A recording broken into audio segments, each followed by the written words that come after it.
How to use BYBIT rewards. Hi everyone, in this video we will show you exactly how to use BYBIT rewards. First, open the BYBIT app or go to the BYBIT website on your device. Make sure to log into your BYBIT account with your username and password. Once logged in, look for the profile icon at the top right corner of the screen.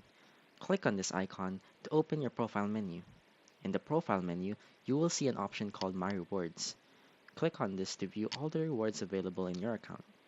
After entering the My Rewards section, click on My Tasks. This is where you can see the different tasks that you can complete to earn rewards, including the specific reward details like the 20 USDT coupon. In the My Tasks section, look for the reward that you want to claim, such as the 20 USDT coupon. Click on the Claim button next to the reward. After claiming the reward, you will need to use it. Click on the Use button, which will apply the reward to your account. A confirmation message will appear indicating that you have successfully claimed the reward.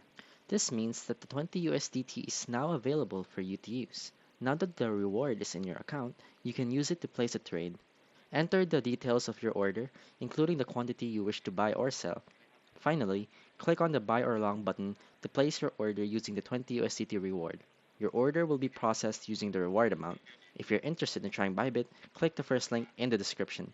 Thanks for watching. Don't forget to like, subscribe, and share.